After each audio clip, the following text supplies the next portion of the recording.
오늘 여러분과 함께 나눌 말씀은 출애굽기 19장 4절에서 6절까지 말씀을 우리 함께 같이 읽도록 하겠습니다. 19장 4절에서 6절 같이 읽습니다. 시작. 너희는 내가 이집트 사람에게 한 일을 보았고 또 어미 독수리가 그 날개로 새끼를 업어 나르듯이 내가 너희를 인도하여 나에게로 데려온 것도 보았다. 이제 너희가 정말로 나의 말을 듣고 내가 세워준 언약을 지키면 너희는 모든 민족 가운데서 나의 보물이 될 것이다. 온 세상이 다 나의 것이다. 그러므로 너희는 내가 선택한 백성이 되고 너희의 나라는 나를 섬기는 제사장 나라가 되고 너희는 거룩한 민족이 될 것이다. 너는 이 말을 이스라엘 자손에게 일러 주어라. 6절까지 읽겠습니다.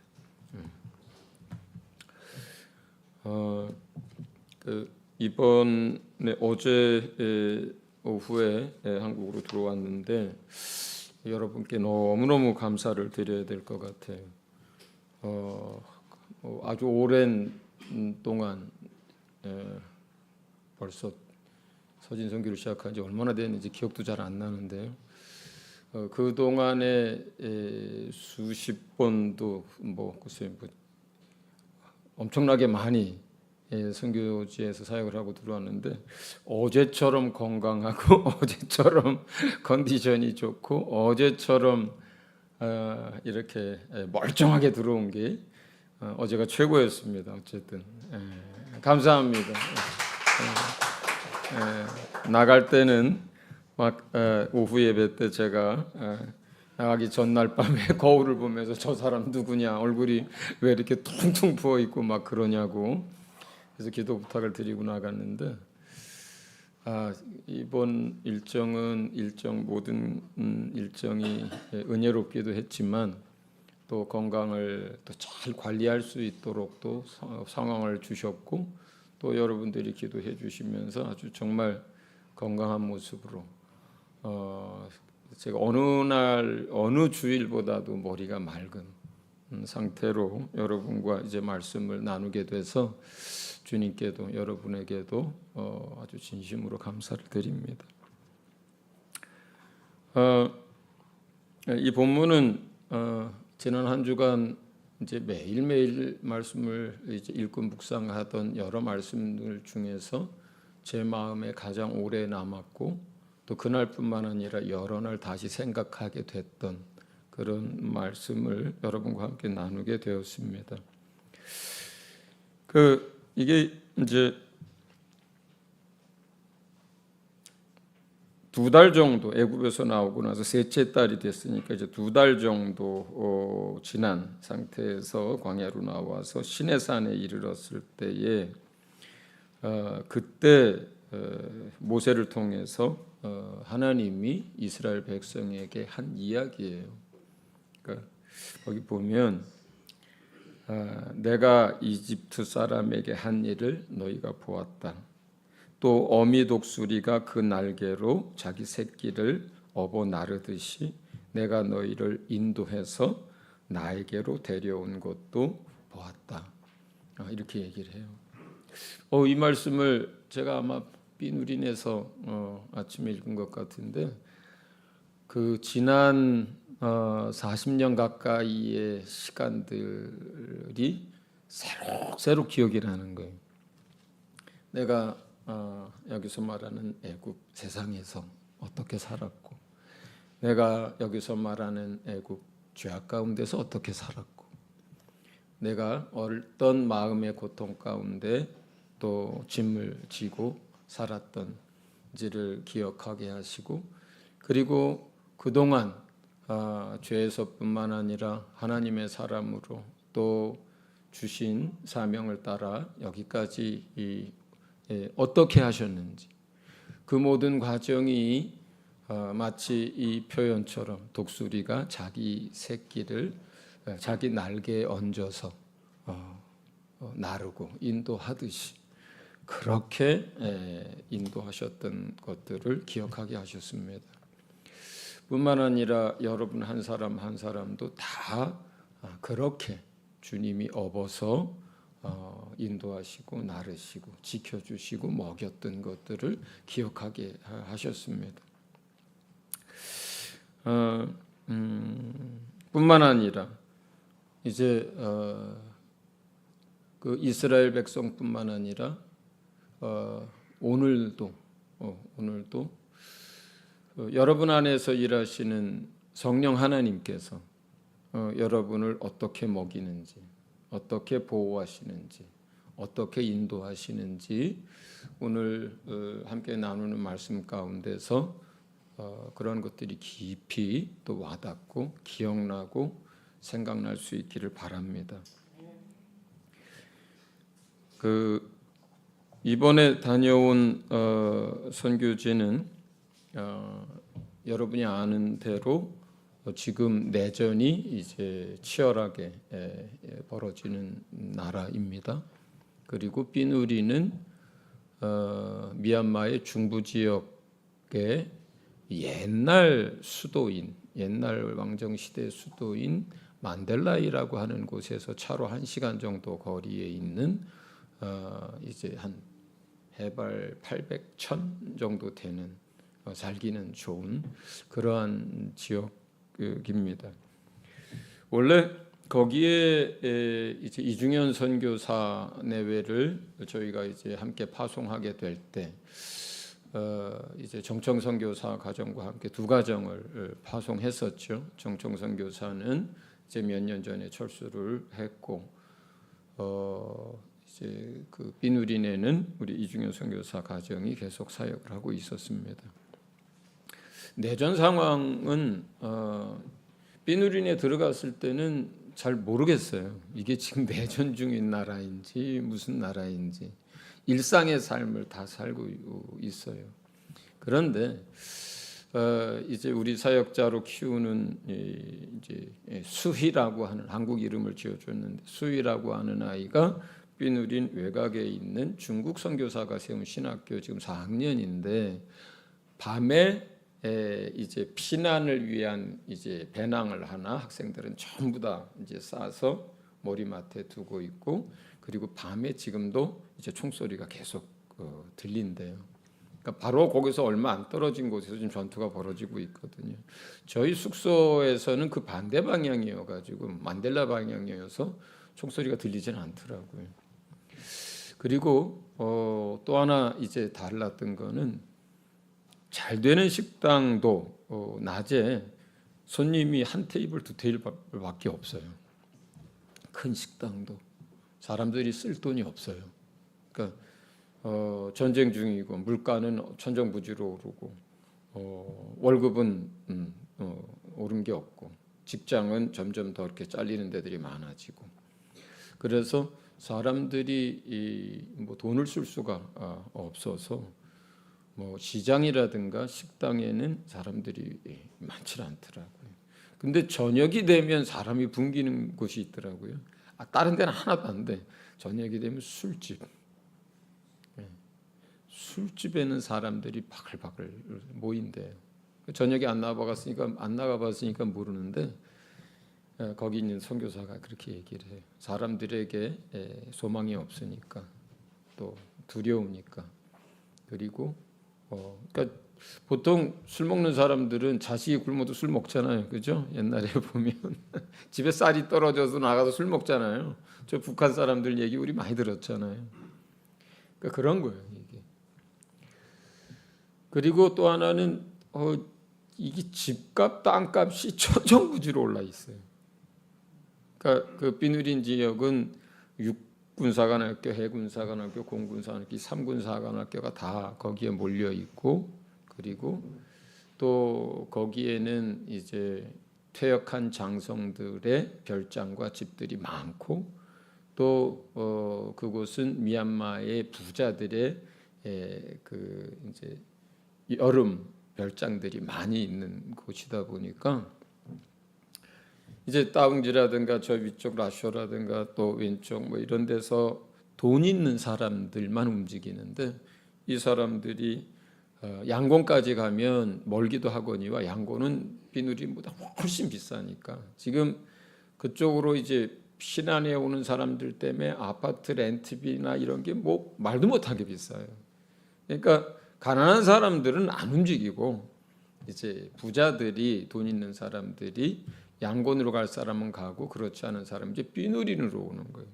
거기에 삼군사관학교가 있고 그 미얀마에서 힘께나 쓴다는 사람, 돈 좀 있다는 사람들의 이제 집들이 거기 많으니까 여기는 안전할 거다 이렇게 생각을 하는 거죠. 왜냐하면 이 나라의 내전은 말씀드린 것처럼 다른 나라의 내전하고 전혀 성질이 달라요. 아프리카 같은 데 내전이 일어나면 여러분 보면 그건 뭐 전쟁이 아니라 학살 수준이잖아요. 점령당하는 마을이나 이런 데는 애들은 다 끌려가고 다 죽임당하고 막 그러잖아요. 여기 반군들은 그런 게 아니에요. 이 반군들은 철저하게 시민들을 보호합니다. 그리고 이 반군들은 상대방 정부군을 포로로 잡았어도 학대하거나 죽이거나 하지 않습니다. 다시 돌려보내는 경우도 많고. 그런데 정부군이 문제더라고요. 정부군이 어떤 도시를 이제 통치하고 있다가 반군에 의해서 도시를 뺏기잖아요. 그러면 정부군은 그 도시를 헬기와 비행기들을 통해서 전부 파괴해버려요. 그러니까 반군이 무서운 게 아니라 정부군이 이제 도시를 파괴하는 거를 두려워하는 거예요. 그러니까 그 바로 옆마을에서 지금 총싸움을 하는데도 이 사람들, 돈 없는 사람들은 거기에 남아있는 거예요. 그리고 비누리는 정부군이 고위직 장성들의 집들 또 힘께나 있는 사람들의 재산들이 비누린에 많고 이제 삼군사관학교가 다 있으니까 자기 재산이니까 거기는 피해갈 거다, 거기는 폭격 안 할 거다 해가지고 많은 사람들이, 돈 있는 사람들이 들어와가지고 말도 못하게 올려놓고 있더라고. 아주 특이한 상황이에요. 근데 이제 가난한 사람들은 어디를 갈 수가 없어요. 돈이 없으니까. 가봐야 굶어 죽죠. 그러니까 거기에 있으면서 그들의 바람은 하나예요. 폭격당하지 않았으면 하는 바람을 하나 가지고 이렇게 살고. 그러니까 낮에는 그냥 자기 일들을 해요. 그래서 참 특이한 그런 내전의 상황입니다. 여기에 이제 이중현 선교사가 이제 원래는 고아원 사역을 위해서 들어간 게 아니잖아요. 여러분이 잘 아는 것처럼 이제 제자 사역과 교회 개척 사역을 위해서 들어갔습니다. 그래가지고 이제 정착하고 언어를 배우고 전도를 하고 현지 사역자들과 이제 계속 만남을 갖고 하면서 거기도 그 외지인이 설교를 할 수가 없어요. 강단에서 불법이에요. 그러니까 교회를 세우더라도 제자를 통해서 교회를 세워야 되고 현지 사역자가 이제 사역을 해야 되는 곳이거든요. 그래서 교회를 하나 이제 원래 본인이 참석하고 함께 드리는 공동체가 있었고 이제 또 하나를 현지인 사역자, 신실한 사역자와 함께 하나를 개척을 했어요. 그리고 거기에 이제 건물을 세웠죠. 그래서 예전에 여러분이 이제 새로 건축한 교회 기억은 안 나겠지만 이제 그 교회를 봤을 겁니다.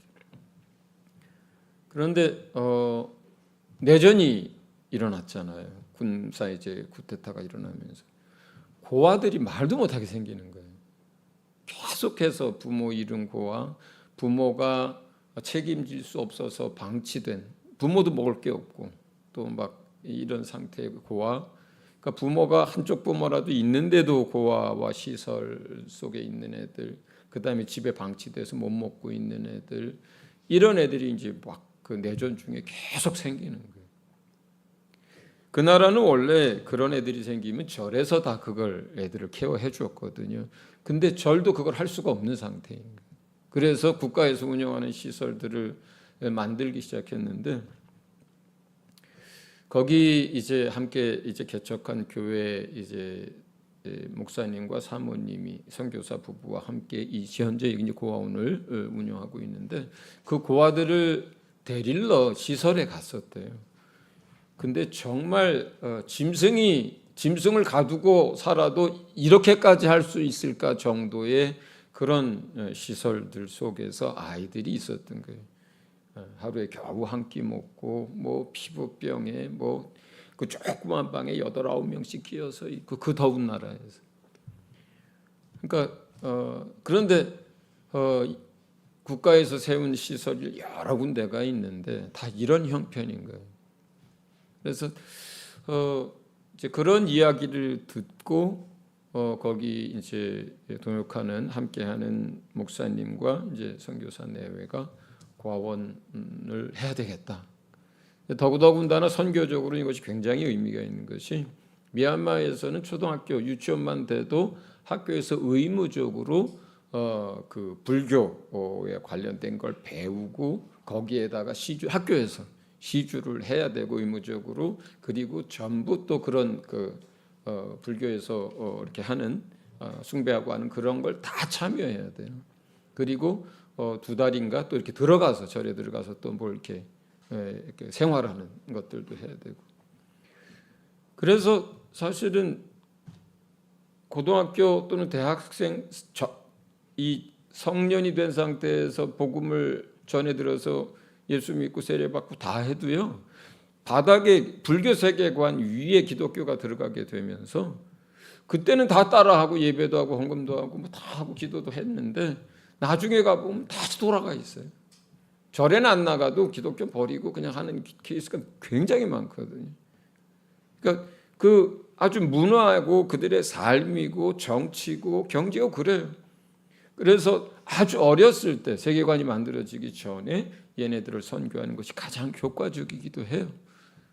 그래서 기독교 부모들은요 요즘 자녀들을 공립학교에 안 보내요. 아주 많이. 거기 가면 그런 문화 속에서 그런 학교 속에서 계속 애들이 혼란을 겪거든요. 이 고아원 아이 중에 하나가 얼마 전에 학교에서 문제가 돼가지고 난리가 났었더라고요. 그 이제 그 학교 안에서 이제 부처에게 뭐 하는 이제 시간이 있었는데 그 아이들한테 이제 정해진 금액이 있나 봐요. 이렇게 시주하도록. 근데 그 고아원에 있는 아이 하나가 고아원에 있는 아이였는지 교회의 아이였는지 기억이 잘 안 나네요. 아이 하나가 나는 예수님을 믿는 사람이기 때문에 부처에게 시주를 할 수 없다. 이렇게 그 조그만 아이가 선생님들한테 딱 선포를 해버린 거예요. 이게 난리가 나가지고 그냥 뭐 목사님들 부모들 가고 막 학교에 웅성웅성하고 선생님들이 얘를 어떻게 하냐 뭐 잘라야 된다 뭐 어떻게 뭐 그 경찰에 신고해야 된다 얘네 부모 난리가 났었더라. 그러니까 이런 상태여서 크리스천 부모들이 아이들을 학교에 안 보내려고 그래요. 집에서 가르치면 가르쳤지. 반군의 자녀들도 지금은 학교에 안 보내더라고요. 자기들끼리 그냥 가르치고. 그러니까 그런 나라이기 때문에 아주 어려서부터 기독교 세계관과 믿음 안에서 아이들을 키워가는 것이 선교적으로도 굉장히 중요하고 내전을 통해서 아이들이 끊임없이 이제 고아가 만들어지고 못 먹는 아이들이 많이 만들어져서 그들 마음 가운데 주신 소원을 따라서 고아원 사역을 시작했는데 참 처음 맨 처음에 고아원 얘기를 했을 때 저는 사실 의아했어요. 고아원 사역? 그거 아무나 하는 게 아닌데 그리고 재정도 엄청나게 들어가는데 그리고 이게 참 보통 일이 아닌데 하는 생각이 있었거든요. 그런데 하나님이 일하시는 것들을 보면서 그건 내 생각이었고 하나님은 이들을 통해서 이들 가운데서 이 일을 하고 계시구나를 분명히 이제 보게 됐습니다. 그걸 조금 더 나누기 전에 우리 사진 몇 개 좀 소개를 해드리는 게 좋을 것 같아요. 지금 저거는 저기 어린애들이 많죠. 저째가 한 25명 정도 앉아 있을 것 같은데 이들이 다 고아는 아니고요. 이 아이들 가운데 9명이 고아입니다. 이 앞에 불을 좀 꺼주면 좋을 것 같아요. 저 뒤에 사진 잘 보여요? 예. 예.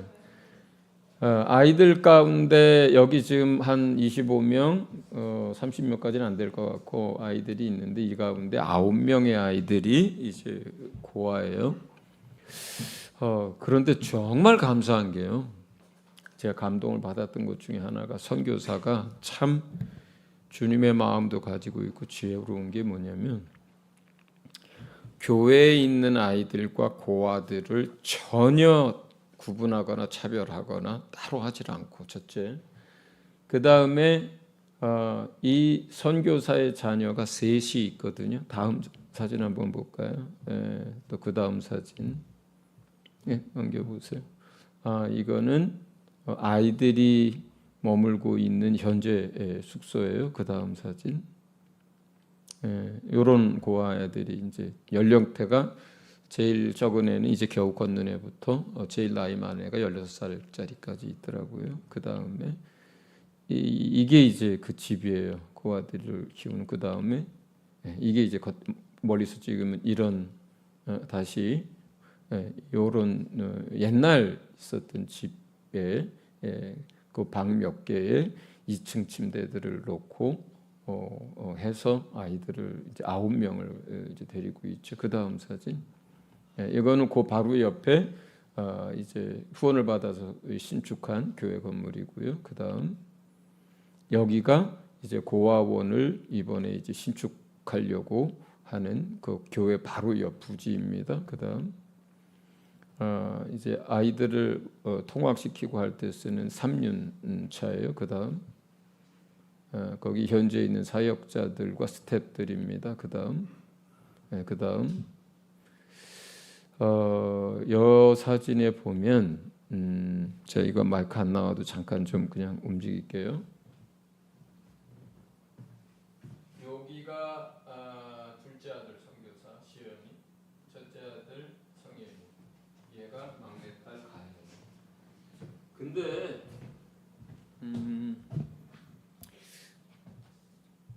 정말 그 고아 애들, 그 다음에 현지에 있는 교회 아이들, 그리고 아직 예수님을 안 믿어도 방치되어져 있어서 교회로 오라고 해서 같이 먹고 돌봄을 받는 애들도 있는데, 이런 애들하고 선교사 자녀들이 내과에서 같이 수영하고 같이 먹고 같이 장난치고 뭐 옷 있으면 같이 나눠 입고 완전히 섞여 있더라고요.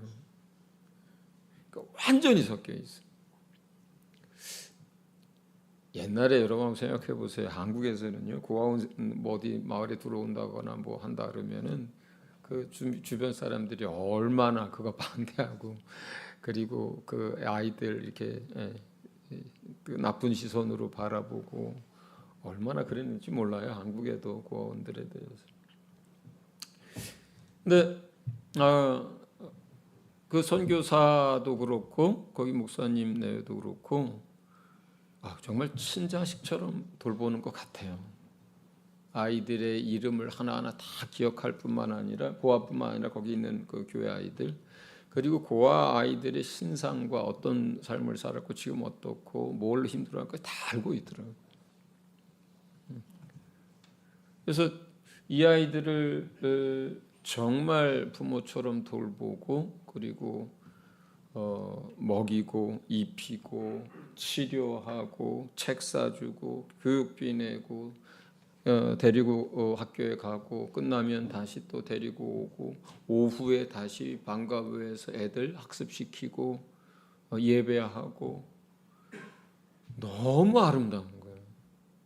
근데 이런 모든 것들을 볼 때 이 제 안에는 오늘 이 본문 말씀이 계속 남아 있는 거예요. 계속 생각나는 거예요. 이게 어디 여기 이 목사님 내외가 돌보는 거겠어요? 물론 그를 통해서 하죠. 우리 선교사들이 돌보는 거겠어요? 물론 그들을 통해서 하죠. 지금 누가 이들을 독수리 날개에 업어서 나르듯이 그 많은 시설에 그 많은 아이들 중에서 9명을 누가 택한 거예요? 하나님이 택했죠. 구원할 자들을. 누가 업어나른 거예요? 하나님이 업어나른 거예요.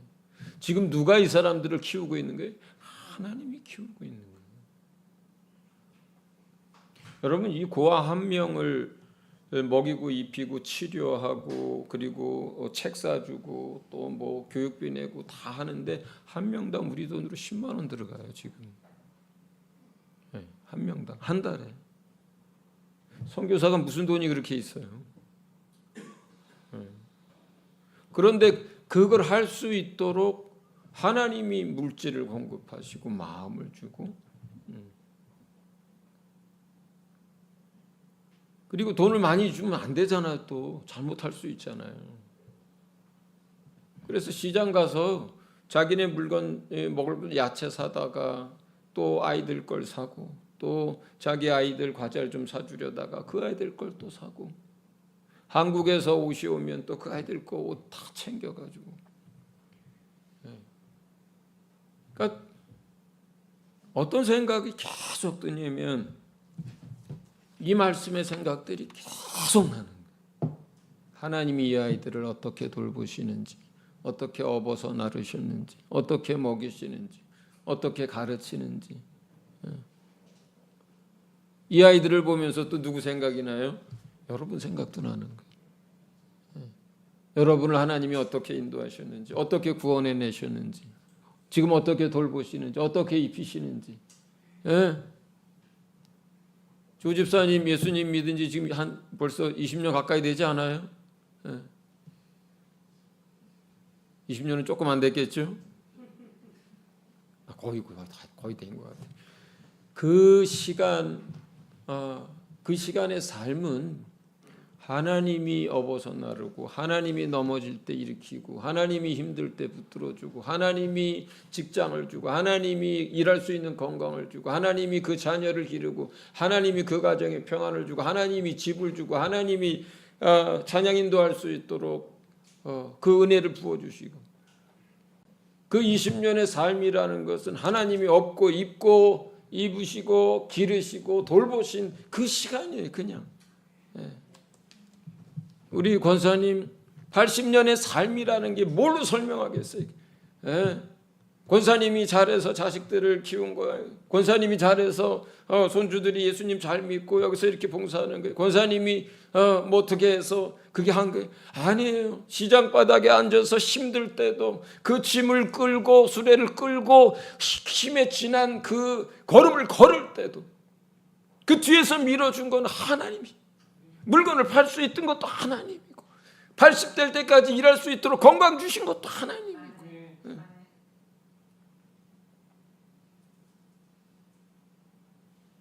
그 아이들을 바라볼 때도 이 말씀이 생각나고 여러분이 생각나고 내 인생이 생각나고.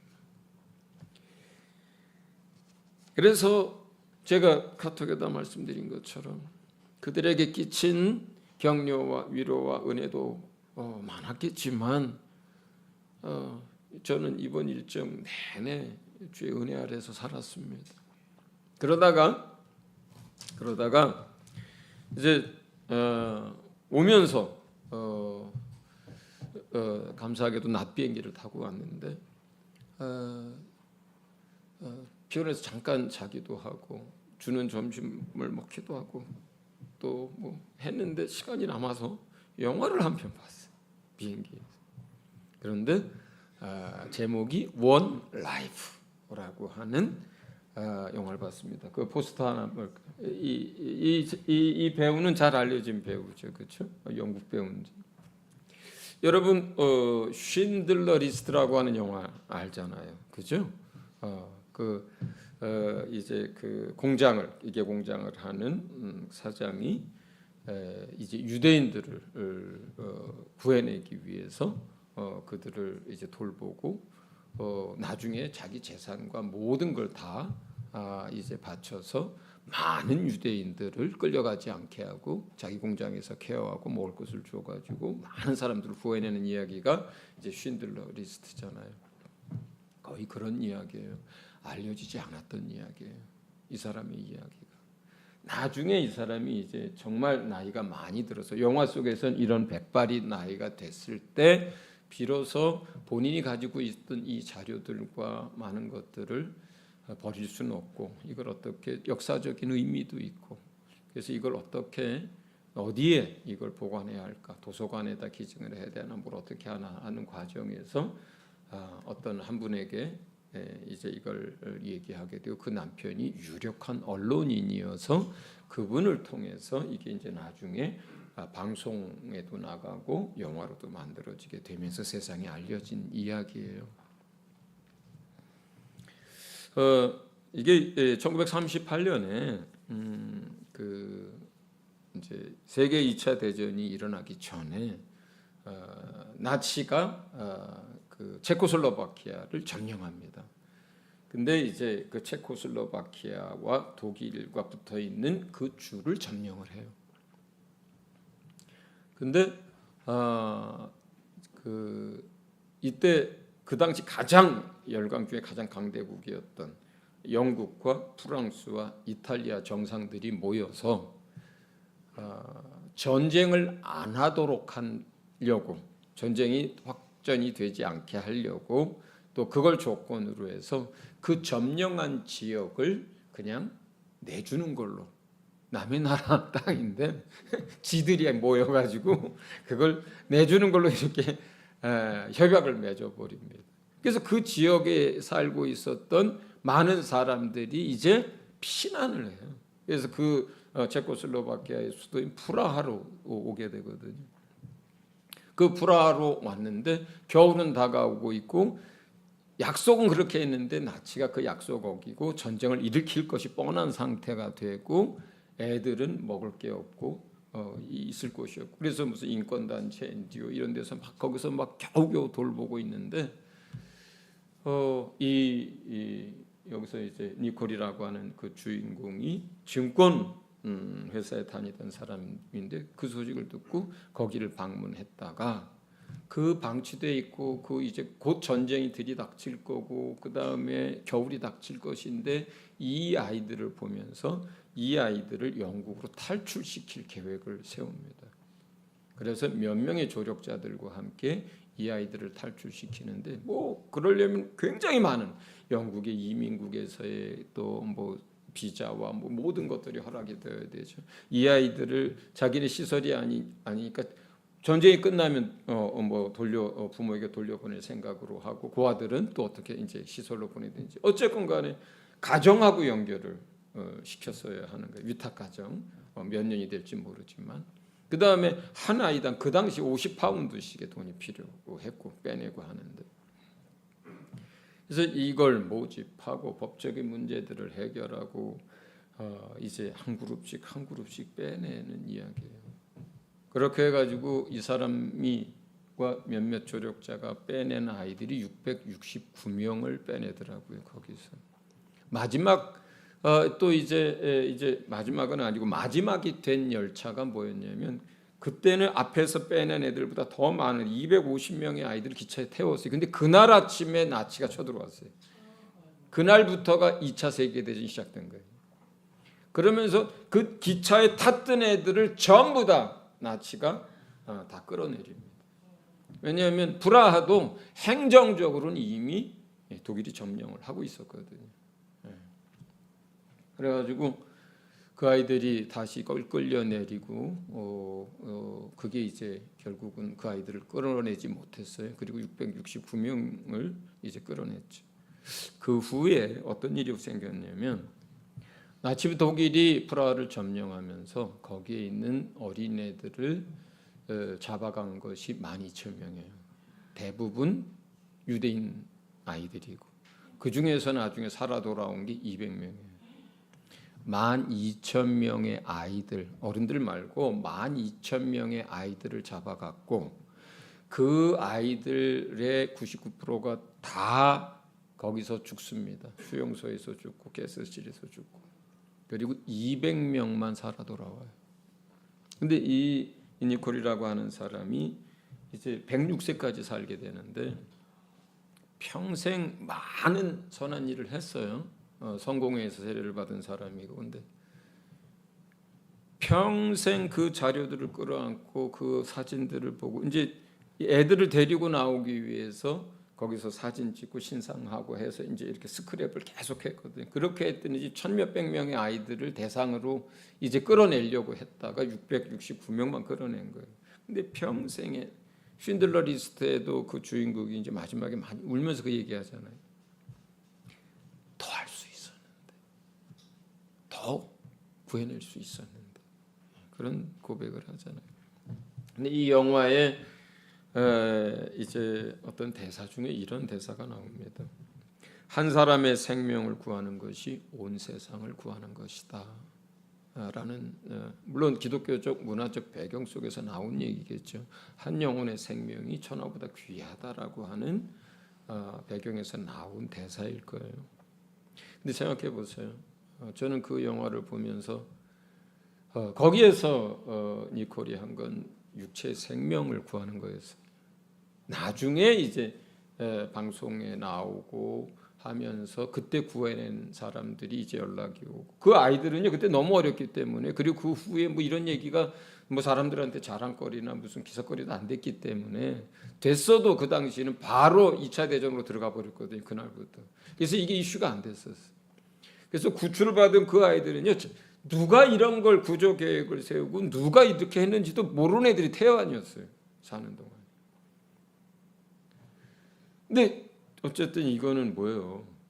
육체의 어린아이들 육체의 생명을 구해낸 이야기잖아요. 제 마음에 많은 울림이 왔어요. 쉰들러 리스트를 볼 때도 그랬지만 육체의 한 영혼의 한 사람의 육체의 생명을 구하는 것도 온 세상을 구하는 것만큼의 가치가 있는 일이 맞습니다. 그러나 우리가 한번 복음안에서 생각을 해보자고요. 우리가 구하려고 하는 것은 육체의 생명뿐만 아니라 우리 영혼의 생명이잖아요. 우리 영혼의 생명의 가치는 그 무엇으로도 계산이 안 되는 가치잖아요. 지금 삐누린에서 9명의 아이들을 케어합니다. 이번에 아까 그 부지에다가 건축을 시작을 하라고 하고 왔습니다. 이남주 목사님네 교회에서 4천만 원을 준비해서 들어갔어요. 그리고 거기 특성상 트럭이 필요했어요. 트럭이. 그래서 주님이 그 마음을 주셔서 있는 힘껏 하겠습니다 그랬어요. 그리고 세금 환급 받은 게 있어가지고 140만 다 주고 왔어요. 그 트럭은 지금 동네 아이들, 교회 아이들까지 그 3륜차에다 20명을 빼곡하게 태워서 데리고 들어와. 그런데 이게 내전 때문에 삐누린에 문제가 생기면 현재 그럴 수 있는 상황이 됐어요. 왜냐하면 그 3군 사관학교를 전부 양곤으로 옮기고 있거든요. 지금.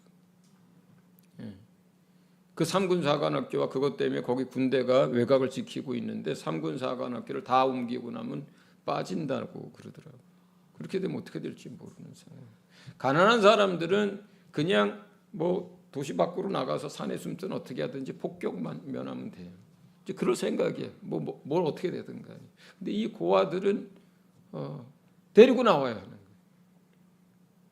그리고 이번에 이제 그 건축을 하면 몇 달이 걸릴 거예요. 이제 그러면 10몇 명을 더 데리고 올 거예요. 그럼 20몇 명이 돼. 그 아이들만 해도. 그리고 그 동네에서 부모가 돌보지 못하는 반고아인 애들도 있어. 그럼 이동 수단이 있어. 기름과 이동 수단이 있어야 이 아이들을 거기서 안전한 곳으로 빼내. 그리고 지금 당장도 학교를 데리고 오고 갈 때 이동 수단이 있어야 되고 또 거기에 한 사람에게 이걸 맡겨서 그걸 가지고 평소에는 영업을 하게 하고. 어쨌거나 가장 중요한 것은 어쨌든 9명, 20명 막 이렇게 아이들이 되는데 이게 전부 다 뭐예요? 하나님이 택하셔서 하나님이 입히고 먹이고 기르고 있고 하나님이 구원하시는 아이들이잖아요. 그 한 아이의 영혼의 가치는 얼마나 귀하겠어요. 그걸 어떻게 계산합니까?